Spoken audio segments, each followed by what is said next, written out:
¿Qué tal? Les doy la bienvenida al canal de Luis Jovel. Miren, hoy vamos a meternos de lleno en uno de los conceptos más importantes y debatidos de toda la Biblia, el reino de Dios.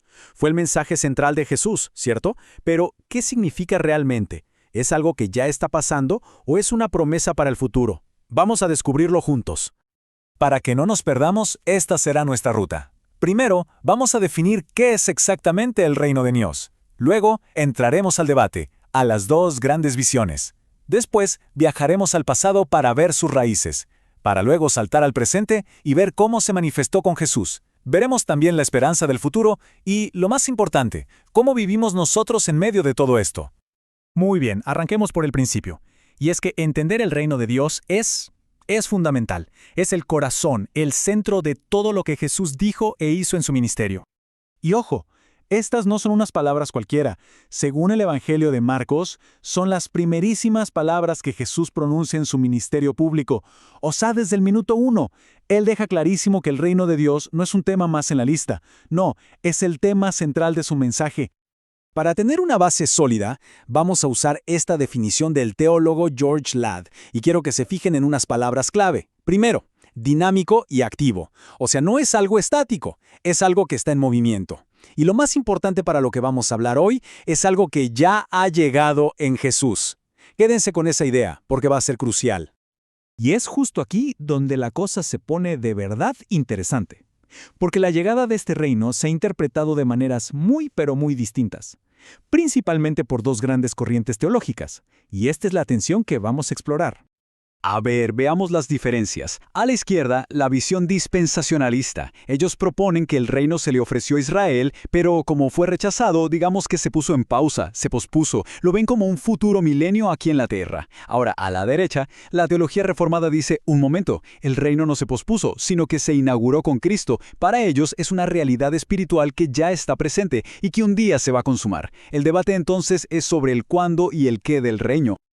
Y para que vean de dónde viene esta idea del reino pospuesto, escuchemos a uno de sus teólogos más importantes, John Walvoord. Él habla de un rey rechazado y por lo tanto de un reino pospuesto. Desde esta óptica, todo el tiempo de la Iglesia es como un periodo intermedio, casi como un paréntesis en el plan de Dios. Claro. Frente a esto, la teología reformada levanta la mano y hace algunas preguntas que son, bastante serias. Primero, si la Biblia dice que Cristo ya está reinando a la diestra del Padre, ¿cómo es que su reino puede estar totalmente pospuesto? Segundo, y esto es fuerte, ¿sugiere esto que la incredulidad de la gente pudo frustrar el plan original de Dios? Además, los evangelios dicen que el reino ha llegado, no que se ofreció y se quitó. Y finalmente, argumentan que la Iglesia no es un plan B, sino el cumplimiento del plan eterno de Dios. Ok, para desenredar este nudo, tenemos que hacer algo clave, viajar al pasado.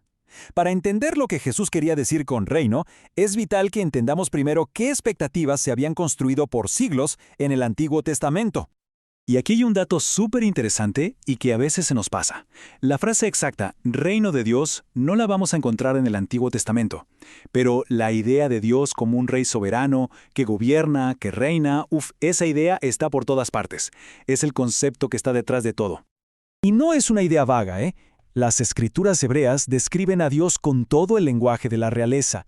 Es el Rey soberano, el Rey de gloria. Su trono es eterno y su gobierno se extiende sobre todas las naciones. Esta era la imagen que el pueblo de Israel tenía de su Dios. George Ladd lo llama la idea del Dios que viene. A lo largo de su historia, Israel vio cómo Dios intervenía, cómo visitaba a su pueblo en momentos clave. Y esto fue creando una expectativa, una gran esperanza de una visita final, definitiva, una intervención que establecería su reino para siempre. Y con toda esa expectativa acumulada por siglos, de repente llegamos al Nuevo Testamento. Y aquí el mensaje es directo y claro. Esa intervención divina tan esperada estaba sucediendo justo ahí, en la persona y el ministerio de Jesús. Jesús usa un lenguaje que es increíblemente preciso y poderoso. A veces dice que el reino se ha acercado, como si estuviera tocando a la puerta. Pero otras veces usa una palabra todavía más fuerte, que significa que el reino ya ha llegado o ha venido sobre ustedes. No habla de una posibilidad lejana, sino de una realidad presente. Y es que Jesús no solo lo dijo, lo demostró con hechos. Cada una de estas acciones eran señales, eran pruebas tangibles de que el gobierno de Dios estaba irrumpiendo en nuestra historia. Cuando expulsaba demonios, estaba demostrando su autoridad sobre el mal. Sus milagros no eran solo actos de bondad, eran un adelanto de la restauración total del reino. Cuando perdonaba pecados, estaba haciendo algo que solo Dios puede hacer. Todo apuntaba a lo mismo. El reino no estaba en pausa, estaba activo y presente. Ok, pero aquí surge una pregunta lógica. Si el reino ya llegó, ¿por qué el mundo sigue, pues, como sigue? Es una pregunta totalmente válida. Y la razón es que el Nuevo Testamento también es muy claro en que, aunque el reino ya fue inaugurado, su forma final y completa todavía está por venir. Tanto Jesús como los apóstoles hablaron sin parar de eventos futuros que están ligados a la plenitud del reino. Hablaron del juicio final, de la resurrección de los muertos, de la separación definitiva entre el bien y el mal. Son aspectos del reino que, seamos honestos, claramente todavía no han ocurrido. Como dice Pablo, la carne y la sangre no pueden heredar el reino. Hace falta esa transformación final. Y es aquí, amigos, donde todo cobra sentido. ¿Cómo es posible que el reino esté aquí, pero a la vez sea futuro? No es una contradicción, es una tensión teológica en la que nos toca vivir. Entonces, la gran pregunta es, ¿en qué quedamos? ¿El reino está aquí o no? ¿Es presente o es futuro? La respuesta que nos da la Biblia no es una cosa o la otra, sino las dos a la vez. Y créanme, entender esto lo cambia todo. Esta es la clave de todo. Se le conoce como el modelo del ya, pero todavía no. Fíjense, con la primera venida de Cristo, el reino ya fue inaugurado. El mal ya fue derrotado decisivamente en la cruz. Ya somos ciudadanos de ese reino. Pero el todavía no se refiere a lo que falta. A su regreso, el reino será consumado, el mal será erradicado por completo y recibiremos la herencia completa. Vivimos entre estos dos momentos. George Ladd de nuevo lo clava con esta frase. El reino no es un solo evento, es un proceso con dos momentos cumbre. Su inicio en la historia, con Jesús, y su gran final, su consumación al final de la historia.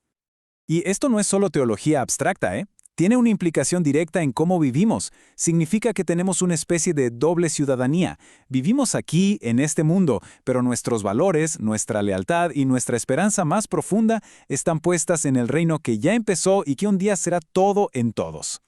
La verdad es que entender que vivimos en esta tensión del ya y el todavía no te cambia la perspectiva sobre muchas cosas. Es un tema fascinante con implicaciones enormes para la vida diaria. Oigan, si este análisis les sirvió, si les aclaró algo, dejen un me gusta para saberlo. Y claro, para no perderse más explicaciones como esta, suscríbanse al canal de Luis Jovel. Los invitamos también a que exploren los otros temas que hemos tocado. De verdad, muchas gracias por acompañarnos.